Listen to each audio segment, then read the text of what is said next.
고등학교 1학년, 고등학교 2학년 특집 영어편입니다. 특히 우리나라에서는요, 뭐 영유라는 이야기가 나올 정도로 네, 영어 영어 유치원 때부터 고1과 고2에게 필요한 것은 필수어휘와 중요어휘를 암기하는 게 조금 더 효과적일 수 있다라는 걸. 영어 듣기는 신께서 주신 유일한 선물이에요. 어휘 하나를 더 암기하고 그다음에 또는 한 문장을 더 해석을 더 해봐라.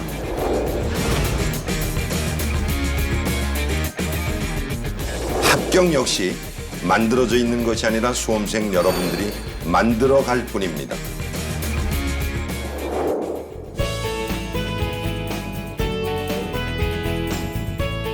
자신의 미래를 위해서 지금 이 순간도 최선을 다하고 있는 우리 학생 여러분. 네, 그리고 그런 학생들을 노심초사 걱정하고 응원하는 대한민국의 모든 학부모님들과 함께합니다. 네.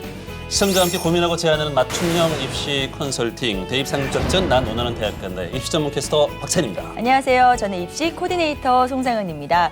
자, 요즘에요. 아침 저녁으로 많이 서늘해졌잖아요. 그러면서 이 환절기 감기 때문에 고생하시는 분들 많이 계시더라고요. 그 밖에 우리 수험생들 분들처럼 스트레스 많이 받으면은 잔병치레가 참 많은 그런 시기인데요. 건강 관리 정말 잘 하셔야 될 것 같아요. 그렇습니다. 네. 예. 수험생도 수험생인데 우리 또 수험생 뒤치다꺼리하고 있는 학부모 여러분도 아마 네. 이쯤 되면은 감기 걸리시는 분들 상당히 많을 것 같은데요. 네. 날씨가 좀 서늘해지고 이러면 일교차도 크잖아요. 좀 따뜻하게 입고 또 맛있는 것도 좀 많이 먹고 좀 그래야 될 것 같아요. 네, 특히 그리고 정신무장도 잘 하셔야 될 때가 아닌가 싶습니다. 네, 특히 요즘 고3 언니 오빠들은요, 이 수시 그 준비에 박차를 가할 때이기 때문에 더욱더 예민해져 있을 시기고요. 고1, 2학년 학생들은 뭐 중간고사 보는 분도 계시고, 이제 준비하실 분들도 계셔서 이럴 때 정말 정신무장 잘해야겠다는 그런 생각이 듭니다. 네, 지금 저희들이 이제 뭐 수험생 얘기하면서 반수생, 재수생을 이제 빼먹을 뻔했는데 자, 네. 이분들도 이제 불철주야 정말 열심히 공부하고 계실 텐데요. 네. 마음 컨트롤도 잘 하시고 네. 또 먹는 것도 잘 챙겨 드시고 네. 그리고 지켜본 우리 학부모들도 네. 학부모들이 건강해야 또 우리 학생들도 이제 끝까지 마무리 잘할 수 있을 것 같은데 네. 수험생 가족들이 다 건강해야 될 것 같습니다. 자, 네. 저희는 그럼 오늘도 변함없이 대입 상급작전 난 원하는 대학 간다를 책임지고 계신 입시계의 대부, 입시계의 알파치노 네. 조정윤 선생님 모셨습니다. 어서 오십시오. 네, 어서 오세요. 안녕하세요. 에세이대 조정렬입니다. 행복은 만들어져 있는 것이 아닙니다. 여러분들이 만들어가는 겁니다. 합격 역시 만들어져 있는 것이 아니라 수험생 여러분들이 만들어갈 뿐입니다.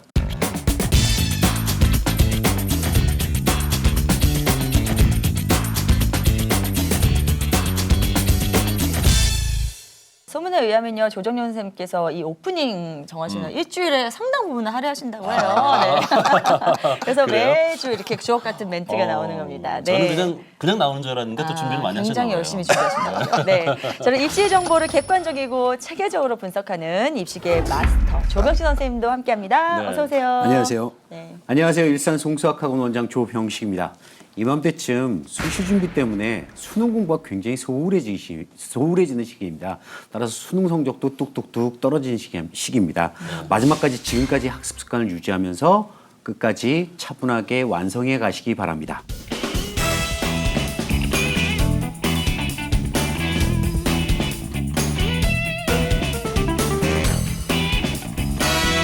자, 오늘 이 본콘에 들어가기 전에요. 저희들이 아까 또 고지를 해드리겠습니다. 네. 유쾌한 상담 시간에 저희들이 또 아주 특별한 분들 모셨다고 하죠. 그렇습니다. 저희가 이 자리에 모시기 힘든 분들, 입시계의 전설이라 불리는 선생님들도 네. 저희가 잠시 후에 모실 생각이니까요. 계속해서 채널 고정해 주시고 오늘 내용 집중해 주시기 바랍니다. 네, 자꾸 전설하니까 저희들이 전설의 고향이 와 있는 것 같아요. 아, 그런가요? 네, 굉장히 싸늘해지네요, 갑자기. 네. 네, 진행하시죠. 네, 오늘의 첫 번째 코너 입시 정보 블랙박스 바로 출발합니다.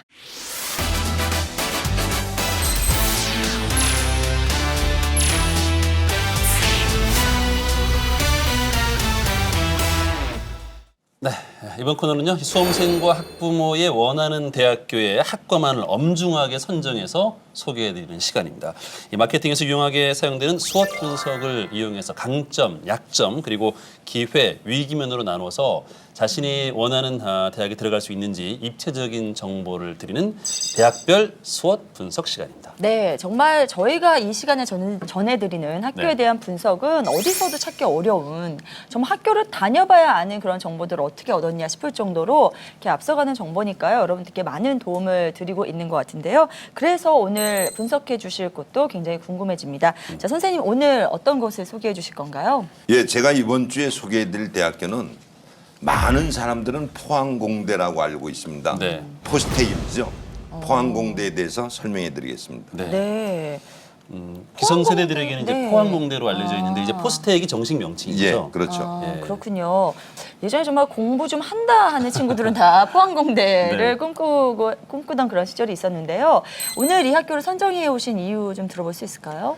포스텍에서는요, 여름방학과 겨울방학을 이용하여 모든 교육비를 학교가 부담하면서 일반계 고등학생들을 모집하여 과학과 수학에 대한 전문 지식을 양성해주는 사회 기여의 입장에서도 진행을 하고 있습니다. 네. 그러니까 일반계 고등학교 학생들을 대상으로 주로 하되 수학이나 과학의 전문 지식을 얻기 어려운 학생들을 위해서 제공해 준다는 거고요.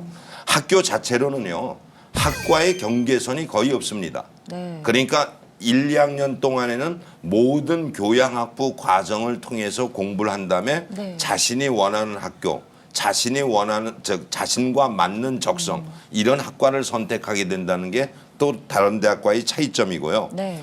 교육 환경과 경쟁력에서도 다른 일반 대학보다 결코 뒤지지 않는다. 앞선다 그러면 아마 다른 대학들이 반발이 좀 있겠죠. 네. 그러다 보니까 네. 결코 뒤지지 않는다. 이 얘기는 교수 1인당 책임져야 할 학생의 숫자가 약 5.3명입니다. 와, 그거밖에 그러니까 안 돼요? 일반 네. 대학에 비해서는 엄청나게 교수들과 밀착된 연구라든지 실험을 통해서 자신의 어떤 능력을 개발해낼 수 있다는 거죠. 네. 마지막으로 글로벌 시대, 이 글로벌 감각을 익히기 위해서 영어 교육이 강화돼 있다는 얘기입니다. 네. 그러니까 학교 생활을 거의 영어 공용화 형태로서 운영을 하려고 노력을 하고 있는 학교 중에 하나입니다. 네. 이런 점에서 제가 선택했습니다. 그렇군요. 네. 영어 잘해야 되고 또 이제 공부 잘하는 학생이 가는 학교로 이제 알려져 있는 포항공대, 이제는 포스텍이라고 이제 불리는데요. 네. 그 예전부터 사실이 뭐 포항공대, 포스텍의 인기는 뭐 대단했던 것 같은데 요즘 들어서 뭐 더 부각된 이유가 좀 있을까요, 조병 선생님? 예전부터 꿈의 학교였고요. 네. 지금도 꿈의 학교입니다, 사실은. 성적도 최우선이고 또한 이공계통의 잠재력이 훌륭한 친구들을 학교에서 선호를 굉장히 많이 합니다. 네. 그래서 이 친구들이 학교에서 연구하고 공부하고 하면서 끝내는 대기업 연구소나 또는 국책연구소에서 아주 활발하게 졸업하는 활동을 하고 있어요. 네. 그래서 제가 봤을 때는 자신의 꿈하고 나중에 이제 뭐가 될 것인지 이런 것들을 연구와 학업과 두 개를 믹스시켜서 발전해 나갈 수 있는 친구들이 굉장히 선호하는 대학입니다. 아, 그렇군요. 저희가 지난번에요, 울산과학기술대학교 유니스트에 대해서 분석을 해드리면서 요즘에 정말 많이 핫하다 이런 말씀 전해드리고 있고, 네. 오늘 살펴볼 이 포스텍은 항상 핫해왔고요. 그래서 다른 학교 상위권 대학의 이공계 학생들, 특히 이 두 학교에 대해서 강하게 이렇게 애정을 갖고 있는 그런 이유가 좀 따로 있을까요? 예, 두 학교를 같이 묶어서 설명하기는 좀 어렵고요. 네. 왜냐하면 포스텍은 상위권 학생들의 꿈의 대학이라면 유니스트는 그거보다는 실력이 약간 미치지 못하는 학생들이 선망하는 대학이 되거든요. 네. 그러니까 같이 공통으로 묶기는 어렵고 다만 공통점을 찾아본다면 희소성이나 어떤 특수성 때문에 한국사에 불고 있는 명품 현상처럼 좀 색다른 대학을 원하는 수험생들이 많다는 얘기죠. 네. 다만 이제 자연계에서 상위권 학생들은 자신의 진로에 대한 뚜렷한 목표가 있고 이러한 뚜렷한 목표를 충족시켜줄 대학이 포스텍이라고 믿고 있는 거고요. 유니스트는 사실 연구시설이 잘 돼 있다 보니까 뭐 포스텍도 연구시설은 훌륭합니다. 네네. 잘 돼 있다 보니까 거기서 자신의 어떤 반전을 노리려는 생각들이 강하다고 볼 수 있겠죠. 그러나 근본적으로 어린 수험생들의 밑바탕에는 이런 보이지 않는 생각도 깔려 있는 것 같습니다. 네. 다만 대도시에 있는 학생들이 아무래도 포스텍이나 유니스트를 많이 선호하거든요. 네네. 그러다 보면 좀 자기의 자유로운 생활을 대학 4년 동안 누려보고 싶다. 프리덤이죠. 예나 지금이나 정말 선망의 대상인 이 포항공대 포스텍에 대해서 오늘 이제 집중적으로 좀 분석을 해볼 텐데요. 조정현 선생님 부탁드리겠습니다. 예, 포스텍을 들어가는 데 있어서의 강점은요. 수능을 반영하지 않는다는 겁니다. 아, 그래요? 그러니까 전원을 수시로 뽑는다는 거겠죠. 네. 정시로 모집하지 않는 것이 강점인 거는 정시 공부를 같이 안 해도 된다는 얘기죠. 수능 공부를 없이 자기가 좋아하는 과목에 있어서 자연계 학생들은 수학과 과학에 대한 비중을 더 높일 수 있다는 얘기입니다. 네네. 바꿔 말한다면 수능에서는 영어나 국어나 이러한 기타 과목이라고 할 수 있겠죠. 자연계에는. 네. 이러한 과목도 같이 병행을 해야만 포스텍을 들어갈 수 있다면 정말 자기가 좋아하는 두 과목만 집중 공략할 수 있다는 게 강점이 될 수 있습니다. 네. 반면 약점은요. 정시 모집이 없다는 게 일반 학생들에는 또 다른 약점이 되겠죠. 포스텍은 가고 싶은데 수학과학에서 뒤떨어진 학생들에게는 아무래도 영어나 국어를 반영하지 않다 보니까 약점으로 작용할 수 있겠고 기회는 카이스트와는 달리 카이스트는 대개 영재고라든지 과학고애들이 많이 진출하는 데 비해서 네. 일반계 고등학교로서 과학 쪽의 분야나 공학 쪽의 분야에 전문성을 갖고 던져볼 수 있는 이런 기회가 바로 일반고한테도 펼쳐질 수 있다는 게 바로 포스텍이라고 볼 수 있습니다. 네. 네. 또한 위기는요. 2단계에서는 면접으로만 100%를 뽑습니다. 1단계에서 서류 심사로 뽑았던 학생들을 2단계에서는 면접으로만 100%를 뽑다 보니까 말재주가 조금 미숙하거나 또는 그렇지 않으면 타인과의 낯선 사람과의 만남에서 자기 나름대로 위축되는 어떤 생활 습관을 가진 학생들에게는 네. 굉장히 불리하게 작용할 수 있는 게 위기라고 볼 수 있습니다. 네네. 이게 영구 중심의 그 소수 뭐 인재를 육성하는 대학이라면 이렇게 볼 수 있을 것 같은데 그 뭐 수학과 과학 잘하는 학생들 생각하면 사실은 좀 말은 약간 좀 부족하지 않나 이제 이런 생각이 이미지가 드는데 말을 잘 예. 못할 것 같은 그런 이미지가 있죠. 그러니까 면접 준비를 또 잘해야 되겠네요. 예, 그리고 이제 포스텍하고 카이스트하고 좀 잠깐 비교해 본다면요. 네. 카이스트는 기초과학 쪽이 발달돼 있죠. 사실 많은 자연계 학생들이 카이스트를 선망합니다. 네. 그런데 한국의 현실 속에서 카이스트를 졸업했을 때 진출할 수 있는 기회는 너무나 취약하다는 거죠. 그러니까 여기에다 연계시킬 필요는 없겠지만 네. 카이스트에 진학했던 학생들은 많은 학생이 재학 중에 자신의 선택에 대해서 후회를 하는 학생들도 다수가 있다고 합니다. 이거 그래요. 카이스트 관계자들이 들으면 또 약간 섭섭할 수도 있는 얘기 섭섭한 아닌가요? 정도가 아니겠죠. 뭐 저에 대해서 뭐 어떤 원망의 표현도 날라올 수 있겠지만 네. 사실은 한국의 현실 속에서 기초과학을 하기에는 선진국의 어떤 제재도 많이 받게 되니까 네. 한마디로 핵물리학을 공부하기도 쉽지 않잖아요. 근데 이제 포항공대 즉 포스텍은 공학 쪽이 발달되다 보니까 응용공학이 되는 거죠. 네. 그래서 사회 진출이 용이하고 그 분야에서 자신의 능력을 마음껏 발휘할 수 있다는 거 볼 수 있습니다. 네. 네. 포항공대 포스텍에 대해서 얘기 나누고 있는데요. 그 미래 유망한 학과나 좀 학부를 좀 추천해 주신다면 어떤 학부를 좀 추천해 주시겠어요? 예, 포항공대가 갖고 있는 학과들은 다른 대학들도 보편적으로 많이 존재합니다. 네. 그렇기 때문에 일반적인 설명은 제외하고 네. 여기서는 정말 가장 핫한 학과 하나만 선택하겠습니다. 네네. 네. 두 분 아나운서님께서 갖고 계신 미래의 꿈은 뭡니까? 미래의 꿈요. 그렇군요. 난 원하는 대학 간다를 한 10년 진행하는 거? 뭐 이런 거? 저는 20년? 20년? 예. 그 10년이나 20년의 공통점을 말씀드린다면 아무래도 오래 자신의 존재를 남기고 싶은 생각 이렇게 네. 말씀드려도 되겠죠? 네네. 그런 거네. 과학이 발달할수록 평균 수명은 점점 연장되고 있죠. 포항공대 즉 포스텍이가 갖고 있는 가장 유망 학과는 생명과학과 20명을 모집하고 있습니다. 네. 20명이요. 근데 이건 개개인의 꿈이 아니라 물론 행복의 요소 중에서 즉 자신의 생명을 오래 유지한다는 게 들어가 있겠죠. 건강하게 유지하고 싶겠죠. 바로 이런 건강한 생명을 위한 공학적인 면과의 결부되는 학과라고 볼 수 있겠죠. 네. 그러니까 상업성에서도 굉장히 전망이 밝다고 볼 수 있습니다. 그렇군요. 그렇겠네요. 중요한 학문인 것 같고 또 앞으로 미래 전망도 상당히 밝은 학부, 생명과학부. 예. 네. 자, 오늘 이렇게 해서요. 수학 분석 학교는 뭐 예나 지금이나 전통의 로망, 이공계 학생들에게 특히 전통의 로망의 학교죠. 이 포스텍에 대해서 자세하게 짚어보면서 현 시점에서 굉장히 메리트 있는 학교로 생명과학과까지 한번 짚어봤습니다.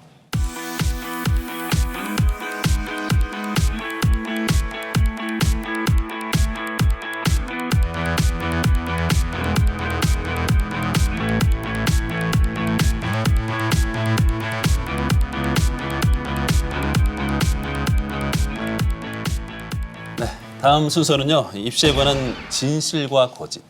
이 코너만 되면 왠지 연기를 해야 될 것 같은 막 느낌이 저는 들어요. 다른 일반적인 입시 컨설팅에서는 절대 알려주지 않는 비밀을 알려드리는 시간입니다. 네. 대입 상륙 작전. 난 원하는 대학 간다의 오해와 진실 코너. 아니, 매주 이 코너를 굉장히 연습하시는 것 같아요, 오프닝을요. 아니 네. 이 코너만 오면 제가 바뀌는 것 같지 않아요? 자연스럽게. 네, 그러니까요. 근데 요즘 정말 복잡하고 넘쳐나는 정보 때문에 입시를 맡고 계시는 분들 참 힘드실 텐데요. 그래서 아직도 헷갈리시는 분들도 많이 계시다고 하는데 저희는 이해가 안 갈 뿐이죠. 저희 프로그램과 함께하기만 하면 이런 오해가 싹 풀릴 텐데 말이죠. 네. 그래서 아직 늦지 않았습니다. 지금부터 저희가 전해드리는 이 진실적인 이야기 잘 참고를 해주시면 참 좋을 것 같은데요. 이번 주의 입시 정보 오해와 진실은 또 어떤 내용인지 바로 좀 여쭤보도록 하겠습니다. 이번 주 오해와 진실은 바로 제2외국어 꼭 해야 하나입니다.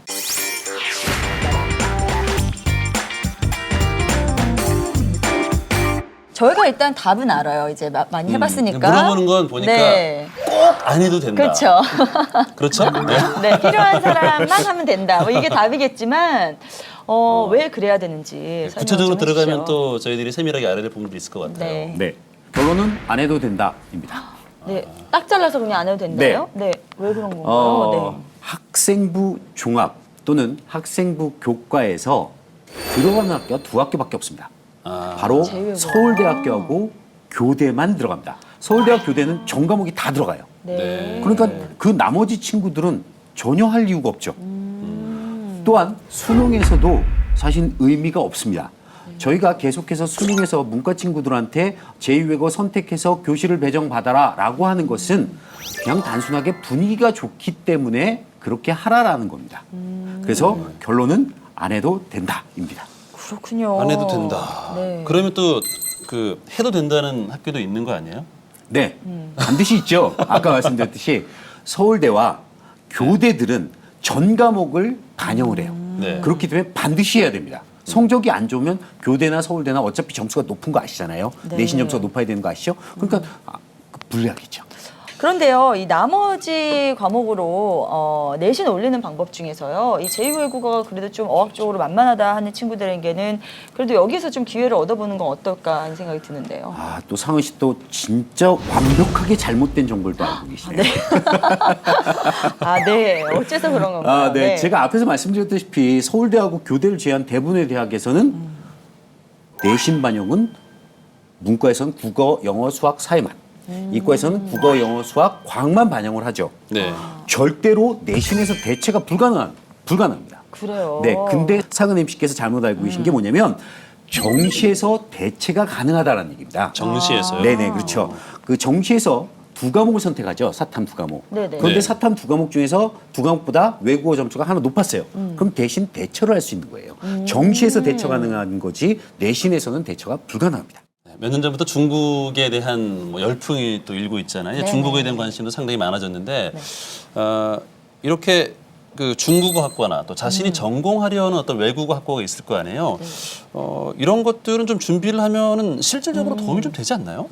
대학의 진학에서는 정말 많이 도움이 되겠죠. 그런데 실제 대입에서는 그닥 별로 필요 없습니다. 물론 필요한 친구들이 있습니다. 바로 외국어 특기자 전형으로 들어가고자 하는 친구들은 반드시 필요합니다. 그런데 그런 친구들 제외한 나머지 친구들은 필요가 없습니다. 학생부 종합에서는 전혀 반영을 받을 수가 없습니다. 그렇군요. 네. 그럼 외국어 특기자 전형을 보는 그런 학교가 별로 안 되죠, 지금. 네, 상위권 대학은 없습니다. 네. 근데 중하위권 대학 쪽에서 아주대를 비롯해서 몇몇 학교들이 있죠.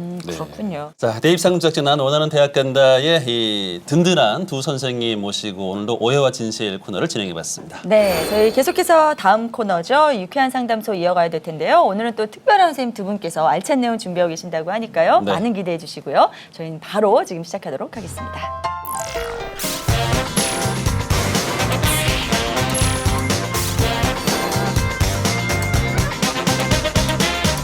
2016 대학 입시에 대한 정보를 구체적으로 알려드리고 고민을 또 속 시원하게 풀어보는 시간입니다. 먼저 이 분야에 정통한 입시 전문가 선생님을 모시고 얘기 나눠보는 시간인데요. 입시 설명의 시간이죠. 네, 저희가 매주 궁금했던 입시 정보에 대해서 정확하고 아주 세세하게 전해드리는 순서인데요. 오늘은 또 새로운 전문가 두 분과 함께 이 시간을 좀 살펴보고자 합니다. 네, 먼저 이 영어 입시는 물론 그리고 중학교 입시 정보까지 꿰뚫고 있는 분이라고 들었습니다. 네. 부드러운 카리스마를 지닌 입시계의 네. 지휘자, 승리로 가는 길 윤승로 선생님이 나오셨습니다. 어서 오세요. 어서 오세요. 네. 예, 안녕하십니까. 위슬런학원 원장 윤승로입니다.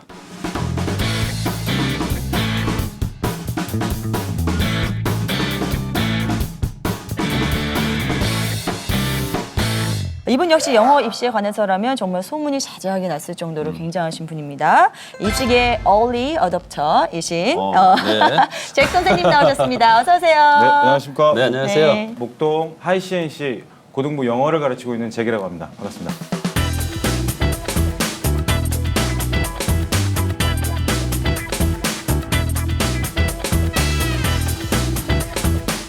이분들과 함께하면 여러분이 가지고 있는 입시 고민, 걱정 다 털어버리셔도 괜찮습니다. 네, 자, 그럼 오늘 이 두 분과 함께 살펴볼 주제 좀 짚어봐야 될 텐데요. 네. 이미 눈치채셨겠지만 그래도 저희가 선생님께 다시 한번 좀 들어보도록 하겠습니다. 오늘의 주제는 무엇인가요? 고등학교 1학년, 고등학교 2학년 특집 영어편입니다. 네. 근데 특히 우리나라에서는요, 뭐 영유라는 이야기가 나올 정도로 네, 영어 영어 유치원 때부터 아이들이 굉장히 어린 시기부터 영어를 시작하잖아요. 그럼에도 불구하고 이 한국 사람이기에 누구나 다 크고 작은 영어 울렁증을 겪고 있는 것 같습니다. 그래도요, 요즘 학생들을 보면은 확실히 저희 때보다 발음도 다르고, 네. 예, 많이 이제 영어가 상향 평준화됐다는 그런 생각도 들거든요. 요즘 학생들 수준이 정말 어떤지 궁금해요. 이제 물론 저도 우리 학생들 가르치는 학생들 중에 국제거나 외국 학생들도 꽤 있습니다. 네. 그래서 그 학생들 보면 솔직히 말씀드리면 저보다 영어 더 잘해요. 그리고 네. 뭐 객관적인 수치를 보면은 예를 들어서 2006년에 토플이 이제 IBT로 바뀌었어요. 지금 바뀌면서 네. IBT를 주관하는 ETS에서 매년 그 각국의 토플 성적 평균치를 공개를 해줘요. 네, 네. 그랬을 때 이제 IBT가 처음 생긴 2006년 이후에 2007년에 봤을 때 우리나라가 대한민국이 전 세계 160개 국가 중에서 89위를 했습니다. 아, 2007년에는요. 그렇죠. 근데 이제 지금 상황이 쭉쭉쭉쭉 좋아지면서 2013년 통계를 보니까 우리나라가 58위까지 올라왔어요. 많이 올라갔네요. 굉장하네요. 어떻게 객관적인 수치를 보면 상당히 올라간 거죠. 네. 또 하나 그 내용물을 좀 살펴보니까 우리나라보다 상위에 있는 나라들은 대부분이 영어를 공용어로 쓴다라든지 또는 준공용어로 쓰는 나라였어요. 네. 그래서 영어를 공용어나 준공용어로 쓰지 않는 나라 중에서는 아주 상위권입니다. 고 1, 2 학생들 아무래도 이제 그 영어에 대한 이제 부담도 가지고 있을 테고 또 어떻게 좀 준비를 잘하면 나중에 뭐 수능 앞두고는 또 성적이 좋아질 수도 있을 것 같아요. 영어 학습 어떻게 해야 되나 선생님? 제가 너무 지금 포괄적으로 그 질문을 던졌는데요. 네. 알아서 좀 잘 좀 답변해 주세요. 아니 지금 뭐 한마디로 어떻게 하면 영어 점수 잘 나올 수 있나요? 뭐 이런 거잖아요. 그렇죠. 예. 네. 노골적으로 얘기하면 그런 거죠. 근데요, 제가 조금 더 전문적으로 분석을 해볼까요? 예, 시험을 보면 이제 어휘, 문법, 뭐 독해 이렇게 여러 가지 분야가 있잖아요. 근데 그 분야별로 점수를 딸 수 있는 방법들이 다 따로 있을 것 같아요. 네, 그래서 그런 것들을 조금 더 구체적으로 알려주시면. 네, 뭐 어휘, 어법, 네. 뭐 독해별 뭐 이렇게 좀 세분화 시켜서 네. 네, 말씀하신 대로 어휘나 어법, 그다음에 독해를 한꺼번에 얘기하자고 하면 말이 좀 상당히 길어질 수 길어지죠. 있는데요. 네. 근데 이제 어휘 하나만 놓고 따지자면 일단 어휘에도 종류가 굉장히 많습니다. 중요 어휘가 있고요, 필수 어휘, 고급 어휘, 또는 뭐 기초 어휘가 있습니다. 네. 그래서 네. 그 어휘가 굉장히 많은 데 있어서 지금 수능 고1과 고2에게 필요한 것은 필수 어휘와 중요 어휘를 암기하는 게 조금 더 효과적일 수 있다라는 걸 얘기해 드릴 수가 있습니다. 네. 그리고 어법을 얘기를 들자고 하면요. 네. 어법도 굉장히 많은데 여기에서 조금 중요하게 생각하는 부분이 수능을 위한 어법이 있고요. 근데 수능을 위한 어법이 딱 한 문제밖에 안 나옵니다. 그래서 그걸 위해서 공부한다고 중하위권이나 공부하다 보면 안 될 것 같고 어법은 그러니까 두 가지로 나눠서 공부를 해야 될 것 같죠. 하나는 수능을 위해서 어법 문제를 위한 어법 문제가 있고 독해를 위한 어법 문제로 공부를 따로 하셔야겠죠. 네. 그리고 독해를 나누자면 독해는 크게 구문 독해랑 단락 독해랑 나올 수 있는데요. 네. 이 구문 독해는 쉽게 말해서 한 문장이 있으면 그걸 어떻게 잘라서 해석할 수 있느냐와 단락 독해는 문장을 읽었을 때 언어적으로 딱 봐서 주제를 어떻게 효과적으로 빨리 파악할 수 있냐가 굉장히 중요하다고 할 수 있겠습니다. 그리고 좀 말이 좀 길어서 간략하게 설명드리자면 네. 학생들이나 학부모님들이 저한테 많이 질문할 때 제가 늘 쓰는 말이 어휘를 전쟁터로 비유하면 총알이라고 생각해라. 그리고 우리 문법을 그 좋은 총이라고 생각해라. 네. 근데 우리 전쟁터를 생각해 보시면 총알이 굉장히 많다고 또는 총이 굉장히 좋다고 전쟁에서 이기는 거 아니지 않습니까? 그래서 그렇게 생각하시면 비유가 빠를 것 같습니다. 근데요, 지금 많은 분들께서 영어에 대한 고민이 있어서 이게 또 사교육으로 많이 번지다 보니까 이걸 막기 위해서 요즘에 영어 출제 경향이 굉장히 쉬워졌잖아요. 예. 그래서 이 출제 경향에 대해서도 좀 전략적으로 접근해야 될 것 같은데 어떻게 보세요? 일단 그 MC분이 말씀하신 대로 네. 지금 수능이 굉장히 쉬워지고 있는 게 사실입니다. 실내로 지금 고3 같은 경우에는 1등급 컷이 100점이나 98점 이런데요. 이러면 문제가 될 수 있는 건 뭐냐면 3년 동안 굉장히 열심히 영어 공부를 하고 좋은 대학을 가기 위해서 열심히 하는 학생들이 굉장히 크게 피해를 볼 수가 있습니다. 네. 그래서 한 문제 한 문제가 굉장히 이제 중요하게 되는데요. 만약에 한 문제를 틀려서 재수라는 경우나 아니면 반수라는 경우가 충분히 생길 수도 있습니다. 그래서 네. 지금 영어에서 굉장히 중요한 부분은 뭐냐면 상위권 문제에 있는 빈칸 추론이나 문장 넣기나 글의 순서 같은 문제에서 한두 문제를 실수했을 때 굉장히 등급이 2등급 또는 3등급까지도 떨어질 수 있다라는 얘기가 되겠죠. 네. 그렇군요. 그러니까 변별력이 그만큼 낮아졌기 때문에 이제 한 문제 한 문제가 굉장히 소중해지는데 이 영어 그 문제 구성을 제가 전에 들었는데요. 그 EBS와 연계되는 질문과 연계되지 않은 질문에서 이제 연계되는 거 어느 정도 다 같이 맞출 테니까 비연계에서 좀 잘 맞추는 게 예, 높은 점수를 얻을 수 있는 그런 답이라는 거를 제가 들은 적이 있는데요. 여기에 대해서도 좀 그 중요성을 강조해 주셔야 될 것 같아요. 굉장히 좋은 질문 하셨는데요. 그 이유가 이제 네. EBS 연계율에 있어서 학생들이 제가 항상 하는 소리는 뭐냐면 EBS의 함정에 빠지지 말라라는 얘기를 꼭 하거든요. 그러니까 EBS 함정은 뭐냐면 영어로 놓고 따져봤을 때 EBS 연계율은 지금 70%입니다. 70%면 왠지 느낌상 EBS 책을 놓고 굉장히 공부 열심히 하면 성적이 좀 많이 오르겠다라고 네네. 착각을 할 수가 있는데요. 제가 지금 착각이라는 단어를 쓴 이유가 연계율이 70%인데 듣기에서 16번과 17번을 제외하고 100% 연계가 됩니다. 그러면 산술적으로 독해는 한 50%가 되겠죠. 네. 근데 작년에 EBS를 단순 암기해서 본다는 폐해를 막기 위해서 네. 막는 차원에서 이제 주제, 제목, 요지, 내용 일치 문제가 연계가 안 되고 있습니다. 네. 그러니까 체감률은 한 30%에서 40%밖에 안 된다는 거죠. 근데 여기에다가 지금 중요한 것은 글의 순서나 문장 넣기라는 영어에서 영역이 있는데 그 영역 같은 경우에는 EBS가 변형이 된다고 할지라도 네. 학생들이 다시 읽고 다시 문제를 풀어야 돼요. 그럼 제가 실제 현장에서 느낀 학생들의 체감률은 20에서 한 30%가 그 답이지 않을까 이렇게 생각합니다. 네, 그러니까 연계되는 부분이 20-30%밖에 안 된다는 거죠. 그러니까 네. 그 20-30%밖에 연계가 안 되다 보니 학생들이 정말로 주안점을 둬야 되는 부분은 네. EBS 책에 목매달 게 아니라 각 문제 유형에 맞는 네. 비연계를 대비해서 문제 풀이법과 정말로 실제적으로 영어 공부를 해야 한다는 게 제 충고입니다. 네, EBS만 믿어도 안 되는 거군요. 네네, 그래요. 그리고 문제가 쉬워졌다고 해도 믿을 게 아닙니다. 영어는 영어 공부대로 또 이게 챙겨 나가셔야 될 것 같은데요. 자, 그렇다면 윤승호 선생님, 제가 또 영어에 대해서 들은 소문이 많아요. 그래서 고등학교 1학년 학생과 2학년 학생의 어떤 영어 평가 기준이 지금 달라진다고 하더라고요. 네, 이거는 또 지금 현재 고등학교 1학년 학생들에게 또 혼란이 올 수 있어서요. 그것도 좀 알려주셔야 될 것 같은데요. 현재 고등학교 1학년 학생들이 치러야 될 수능이 2018년입니다. 그래서 2018년 입시 같은 경우에서 아주 영어에서는 큰 변화가 생겼죠. 간단히 말씀드리면은 내년 수능까지는 상대평가고요. 그 다음에 2018년 고등학교 1학년 수능부터는 절대평가입니다. 이 부분에 대해서 조금 헷갈리실 수도 있는데요. 네. 제가 지금 이 프로그램이 난 원하는 대학 간다 이 프로그램으로 알고 있습니다. 그래서 이게 14회차로 알고 있는데 여태까지 13회차까지 지금 진행되면서 MC분들이라든지 전문가 패널들이 모두 다 얘기했던 측정치나 기준은 전부 다 상대평가입니다. 네. 그러니까 상대평가라는 것은 나의 점수가 있지만 네. 비교 집단하고에서의 나의 위치에 따라서 결정이 되는 겁니다. 그렇죠. 그렇죠. 네. 그다음에 절대평가라는 것은 일정한 기준점을 넘어가 주면은 그냥 그 자리에서 등급이 나오는 겁니다. 네. 아주 예를 하나 들어보면은요. 요번에 이제 9월 모의고사도 끝났고 6월 모의고사도 끝났습니다. 그래서 영어 과목에서 A라는 친구가 92점을 맞았다고 생각을 해봅시다.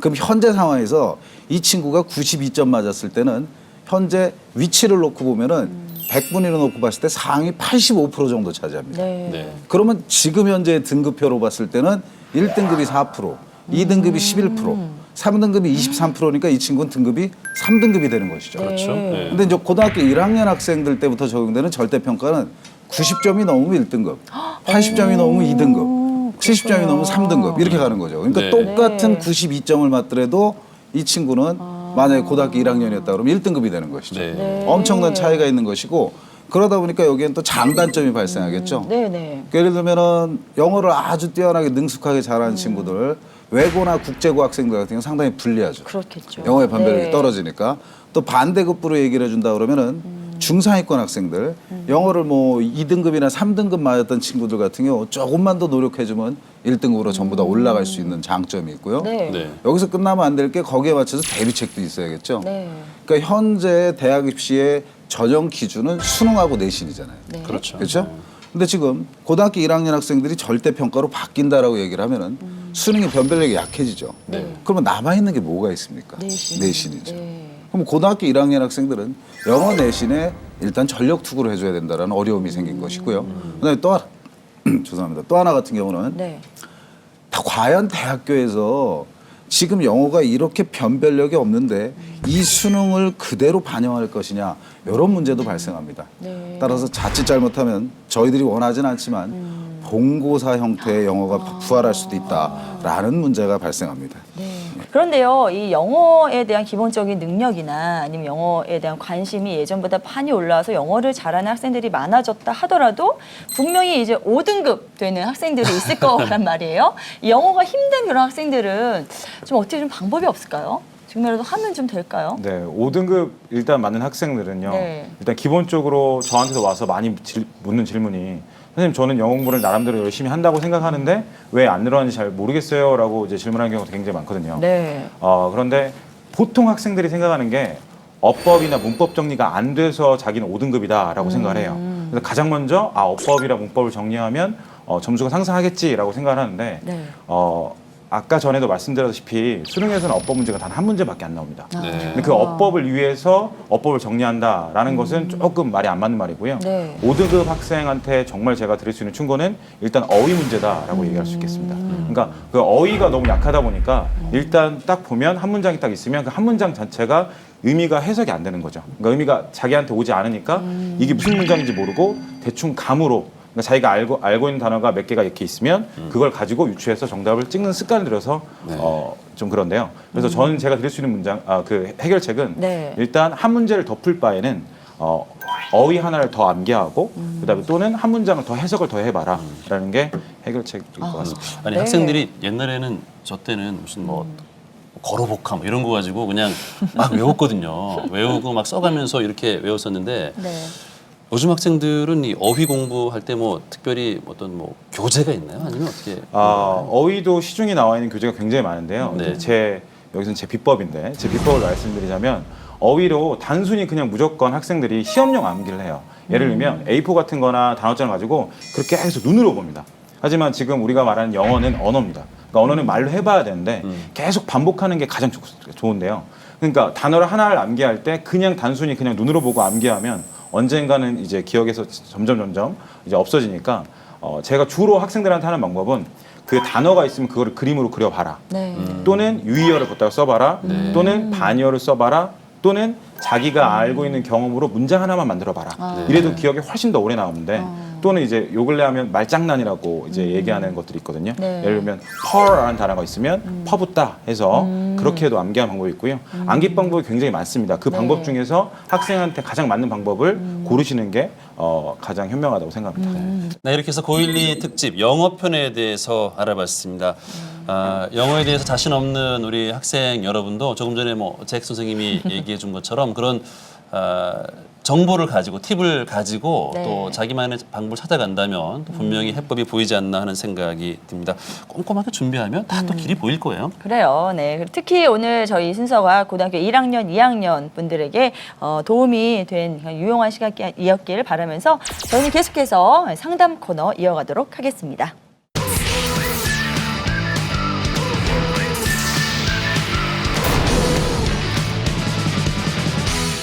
이번 순서는 학생들과 수험생 학부모님들이 대입 상급자께 난 원하는 대학간다에 직접 의뢰해 오신 사연을 가지고 꾸며보는 시간입니다. 네. 이 고민을 상담하고 싶지만 또 가족이나 선생님께도 쉽게 털어놓지 못했던 고민들을 네. 저희들이 다 들어드리고 1대1로 맞춤형 입시 컨설팅을 해드리는 시간이죠. 네, 오늘은 특별히 또 저희를 찾아주신 새로운 선생님 두 분과 함께 여러분들의 고민 좀 함께 풀어보도록 할 텐데요. 저는 오늘의 첫 번째 사연 들어보고 상담 나눠보도록 하겠습니다.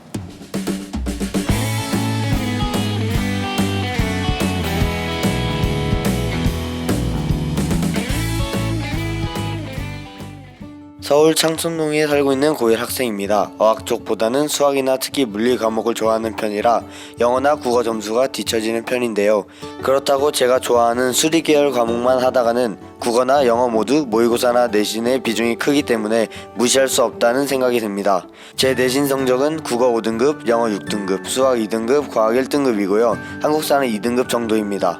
모의고사도 국어 4등급, 영어 5등급, 수학 2등급, 과탐 2등급, 한국사 2등급입니다. 제가 좋아하는 것에 꽂히면 한 과목 공부만 하고 선생님들이 가르치는 방법에 따라 편차도 큰 편이라 중학교 때부터도 성적이 들쑥날쑥했습니다. 점점 학년이 올라갈수록 내신이나 모의고사 관리가 중요할 텐데 성적을 균형적으로 관리할 수 있는 방법을 알려주시고요. 특히 영어나 어학 계열 공부 학습법도 알려주세요. 이거 큰일인데요. 예. 정말 차이가 많이 나네요. 네, 어학보다는 네. 수리 계열에 상당히 좀 강한 학생의 고민인데요. 학교 다니다 보면 이런 학생들 간혹 만나게 되시죠. 네, 많습니다. 이런 많아요? 친구들은. 예. 네. 특히 이과형 남학생들은 이런 경우가 꽤 있습니다. 네. 이런 분들. 이게 뭐 재능이 떨어져서라기보다는 어느 한쪽에 그냥 완전히 몰입이 돼 있고 국어나 영어는 좀 소홀했던 게 아닌가 싶기도 한데요. 그렇죠. 뭐 네. 이 친구들 입장에서는 본인이 선호도가 있다 보니까 좋아하는 과목을 더 많이 할 수도 있고 네. 또 본인이 좋아하지 않은 과목은 덜 할 수도 있습니다. 그리고 또 이 상담 내용을 보면 지금 현재 이 친구가 고3이었다 그러면 제가 상담할 게 없습니다. 네. 그냥 차라리 국어 영어 버리고 그냥 수학 과학에 올인하거라. 이렇게 네. 얘기해 주면 끝납니다. 네. 대신에 다행히 이제 고1이다 보니까 제가 좀 할 얘기가 생긴 것 같습니다. 네. 자, 그럼 어떤 말씀을 해주시겠습니까? 영어에서 첫 번째 시험은 듣기잖아요. 듣기가 17문제로 100점이 36점입니다. 적지 않아요. 네. 또 하나 꼭 알아두셔야 할 사항은 우리 수능 시험 중에서 영어 듣기는 신께서 주신 유일한 선물이에요. 쉽나요? 문제가? 그렇죠. 네. 정답률이 85% 이상이에요. 와. 그러니까 귀만 뚫려 있고 제대로 들어준다 그러면 점수가 나오는 과목입니다. 네. 근데 이 친구 같은 지금 기본적으로 7, 8개를 틀리고 시작을 해요. 그러다 보니까 문제가 발생하죠. 그래서 제가 권해드리는 방법은 간단합니다. 한 달 반 동안 하루에 30분 투자하세요. 그래서 듣기 실전 모의고사 들으세요. 네. 그리고 처음에 듣기를 하다 보면 잘 안 들립니다. 그러면 스크립터 갖다 놓고 대본 갖다 놓고 하루에 30분만 연습하세요. 듣기 자체가 7, 8개 틀리다가 2개 틀리게 되면은 점수가 12점이 올라가요. 네. 그럼 거기서 5에서 4로 가는 거예요, 간단하게. 듣기만 잡아도 그렇죠. 그러네요. 요거 이제 생활적인 측면을 말씀드렸고, 네. 그다음에 실제로 이제는 4등급이 됐어요. 그럼 이 친구가 겨울방학 때 공부를 좀 하죠. 그리고 내년 3월에 모의고사를 볼 겁니다. 내년 3월에 모의고사 볼 때 듣기가 어느 정도 쭉 진행이 된다는 가정하에 말씀을 드린다면 네. 듣기가 끝나고 18번부터 독해를 시작합니다.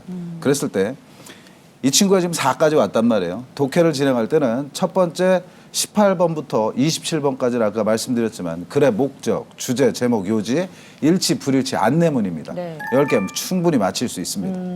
그리고 거기서 중요한 사항. 문법 나오죠? 어휘 나오죠? 빈칸 나오죠? 그거는 공부를 잘하는 놈들도 풀기 어렵습니다. 거기서 헤매지 마시고 곧바로 뒤로 가세요. 아. 41번부터 건너뛰는 거죠? 45번. 네네. 그렇죠. 장문독해 같은 경우 배점이 11점이 배점이 돼 있습니다. 근데 이 친구는 지금 한 번도 장문독해를 풀어본 적이 없어요. 모의고사 보는 동안. 의외로 장문독해 쉽습니다. 뒤로 가세요. 그래서 41번부터 45번 풀고 거꾸로 가십시오. 40번 풀고 39번 풀고 37번 풀고 진행을 하다 보면 아마 34번 정도 풀다 보면 아마 5분 남았다 그럴 겁니다. 네. 그럼 간단해요. 문법, 어휘, 그다음에 빈칸 추론 다 1번이나 2번으로 찍으세요. 아, 그렇게 1, 2번 하시면 정답률이 높나요? 말씀드리자면 간단합니다. 예를 들어서 문항을 구성하다 보면은 출제자 입장에서 끝번호에다 둘 수밖에 없는 것들이 있어요. 예를 들면 다음 글의 내용과 일치하는 것은 일치하지 않는 것은 이거 1번에다 답두기 어렵습니다. 도표의 내용과 일치하는 것은 일치하지 않는 것은 이거 1번에다 답두기 어렵습니다. 그런 부분들이 어차피 문항 구성을 하다 보면 4번, 5번 쪽에 집중이 되는 게 5유형에서 6유형이 있다 보니까 차라리 어차피 찍을 거 앞에 거 1, 2번 찍고 나오시면 아마 내년 3월에는 3으로 가 있을 겁니다. 자, 저희는 그럼 이제 두 번째 사연으로 넘어가 볼까요? 네, 두 번째 사연 함께 들어보겠습니다.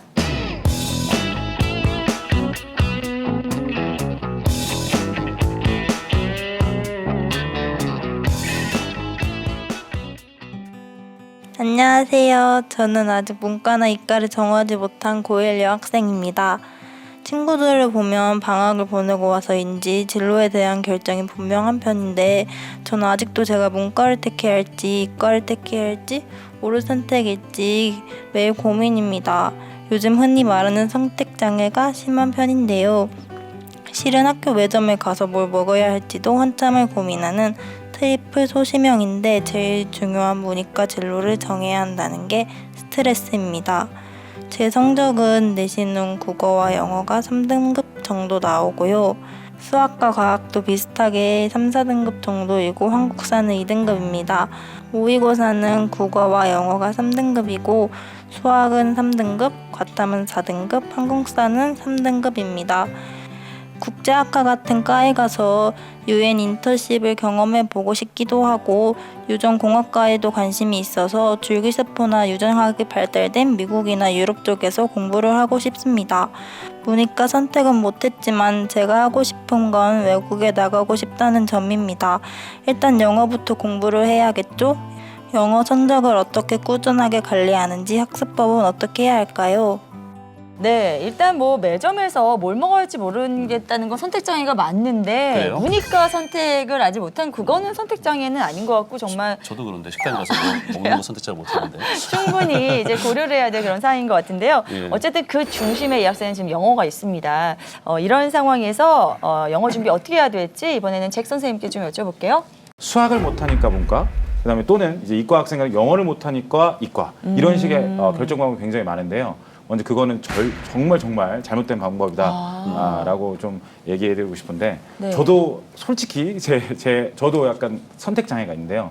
저도 문과와 이과 그래요. 정할 때 굉장히 힘들었었어요. 네네. 근데 모든 학생들이 저에게 되게 많이 묻는 질문 중에 하나가 네. 선생님 저 문과 갈까요? 아니면 이과 갈까요? 이런 질문인데요. 제가 드릴 수 있는 말씀은 일단 여러분이 먼저 정해야 되는 것은 자기가 원하는 대학과 이제 학과를 먼저 정한 다음에 그 다음에 봐야 된다라고 생각을 제가 말씀드릴 수 있겠는데요. 네. 예를 들어서 이렇게 방송국 PD가 된다던가 이렇게 되면 당연히 신문방송학과를 가야 되니까 문과를 선택해야겠죠. 그렇죠. 또는 자기가 무슨 예를 들면 동물을 되게 좋아하고 동물을 치료하는 거 굉장히 관심이 많다라고 하시면 수의학과를 가야 되니까 이과를 가야겠죠. 네. 그러니까 가장 먼저 정해져야 되는 선행사항은 자신이 원하는 대학과 그다음에 학과를 먼저 정한 다음에 그러면 자연스럽게 문과와 이과가 정해진 경우가 맞다고 생각하고요. 네네. 그게 아닌 학생들이 근데 이 제가 학생 대부분이에요. 같은 경우에 네네. 국제학과하고 유전공학과는 둘 다 네, 문과 네, 이과잖아요. 네. 이런 네. 경우가 굉장히 많은데 네, 이럴 네. 경우에는 자기가 이제 문과나 이과에서 아직 선생님 전 정해진 꿈도 없고 그다음에 대학도 없고 과도 없습니다. 왜냐면 고1 여학생이니까요. 네네. 그러니까 이런 경우에는 자신이 좋아하는 과목대로 선택하시는 게 훨씬 더 유리하다고 생각해요. 그러니까 자신이 싫어하는 과목이 아니라 자기가 수학이랑 과학이 더 좋다라고 하시면 이제 이과로 가시면 되겠고 자기가 영어나 국어가 더 좋다라고 하시면 문과로 가는 게 좋다고 생각합니다. 못하는 과목 기준으로 하지 말고 오히려 잘하고 좋아하는 과목 네, 기준으로. 좋아하는 과목을 하시는 게 훨씬 더 효과적이라고 말씀드릴 수 있겠고요. 네. 그다음에 유엔 인턴십 경험을 하고 싶다라고 했는데 여러분이 꼭 아셔야 되는 사항이 뭐냐면 정말 안타까운 사실이긴 하나 이 초등학교의 영어, 그다음에 중학교의 영어, 고등학교 영어, 그다음에 대학을 간 다음에 영어가 다르다는 점이에요. 근데 그렇다 보니까 해외에 나가서 지금 배우고 있는 영어가 당장 해외에 나가서 미국 나가서 또는 호주 나가서 How are you? I'm fine, thank you, and you 이거 말고는 더 이상 좀 못하는 거죠. 그게 참 안타까워요. 그러다 맞아요. 보니까 네. 제가 정말 솔직히 실질적으로 드릴 수 있는 충고는 뭐냐면 지금 당장 뭐 전화영어를 한다든가 스피킹을 공부한다든가 하기에는 현실상 수능에서 스피킹이 나오지 않으니 네. 지금 당장 일단은 원하는 대학 문이과를 정하신 다음에 그거에 맞춰서 일단 대학까지 영어 공부를 하시고 그 다음에 이제 할 수 있는 이제 스피킹 공부나 정말 해외 나가서 필요한 영어들을 공부하시는 게 훨씬 더 낫겠다라는 게 제 충고입니다. 네네. 네네. 그럼 이 학생 같은 경우에는 이제 현재 학교 시험에 맞춰진 입시에 맞춰진 그 시험 위주의 어떤 공부를 하라 이런 네. 말씀이신데 그럼 뭐 아까 앞서서 알려주신 그 영어 학습법에 따라서 쭉 네. 이렇게 따라가면 되는 건가요? 네, 영어 학습법에 따라도 되는데요. 학생들이 조금 잘못 생각하고 있는 것 중에 하나가 뭐냐면 네. 영어를 큰 틀로 봤을 때 수능과 그다음에 내신형으로 이제 나눠질 수가 있어요. 그러면 내신형 공부를 한다는 것은 방금 전에 윤승로 선생님께서 말씀하셨다시피 정말 암기입니다. 그러니까 정말 답이 없어요. 근데 그 암기를 얼마나 또 효율적으로 할 수 있냐는 이제 또 학생들이 조금 더 공부를 해야겠죠. 네. 예를 들어서 내신형 공부는 페이지가 20페이지부터 80페이지까지 영어 시험 범위라고 하면 네. 이제 무턱대고 공부를 잘 못한 학생들은 무조건 20페이지부터 시작을 해요. 왜냐 암기는 처음부터 공부 시작하니까. 네네. 근데 순서가 중요한 게 아니고 분명히 선생님이 수업을 할 때는 24페이지에다가 별표, 60페이지에다가 별표 예를 들어서요. 그럼 그 부분부터 공부하고 나머지를 공부해야 되는데 무턱대고 암기를 아무것도 재미없는데 예를 들어서 네. 4, 6, 8, 10, 15 이거를 계속 암기하라고 하니까 학생들 입장에서는 영어 너무 재미없어. 무조건 암기야. 이게 되는 거고요. 수능형 영어를 얘기하면 또 얘기가 좀 달라지는 게 됩니다. 네네. 왜 그러냐면 수능형 영어 같은 경우에는 암기가 아니에요. 어휘가 정해져 있는 것도 아니고 범위가 정해져 있는 것도 아닙니다. 네. 근데 그러다 보니까 학생들이 정말로 영어를 잘해야 되는데 그 영어를 잘해야 된다라고 하는 것은 나무 예를 들면 나무 안에 어휘랑 어법이 뿌리라고 하면요. 그다음에 이 줄기가 구문독해, 나머지가 이제 유형독해라고 해서 이제 문제 풀이법과 그거에 맞는 공부를 꾸준히 하셔야겠죠. 그렇군요. 네. 참 중학교, 고등학교 영어 다르고 또 대학 들어가서 영어 다르고 또 사회 나와서 또 영어 다르고 이게 아마 선생님들도 이제 비슷한 좀 고민하실 텐데 이런 것들이 좀 쭉 그 한 줄기를 타고 이렇게 가면 학생도 공부하기 편하고 네. 사회 나와서도 편하게 영어 할 텐데 나 또 아쉬움도 좀 한편으로 드네요. 그렇습니다. 하지만 지금 바로 현 시점에서는 여러분들이 어떻게 해 나갈 방법이 없기 때문에요. 네. 어쩔 수 없이 그냥 자기 본연의 그 자세로 돌아와서 지금 닥친 그 시험을 먼저 이렇게 준비해 가는 게 가장 현명하지 않을까 하는 생각이 들고요. 네. 지금 두 분께서 해결해 주신 방법이 여러분들께 유용한 그런 팁이 되었기를 바랍니다. 자, 저희 이 순서는요. 여러분들의 사연으로 만들어지는 코너입니다. 그래서 앞으로도 계속해서 입시에 관련해서 이제 고민이나 궁금증 있으시면요. 저희 홈페이지 대입 상담 게시판에다 남겨주시면 저희가 상세하게 해결해 드리도록 하겠습니다.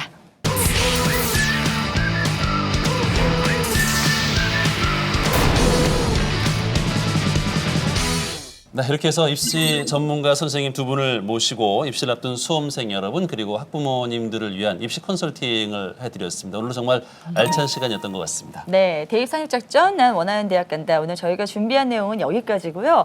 저희가 다음 주에는 또 특별한 순서 마련하고 있죠. 네. 중3들의 특집을 저희가 준비하고 있으니까요. 많은 기대해 주시기 바랍니다. 아, 네, 벌써부터 기대가 네. 됩니다. 자, 오늘 이 나와주신 전문가 선생님들도 어떠셨는지 궁금합니다. 먼저 윤승호 선생님 오늘 어떠셨어요? 네.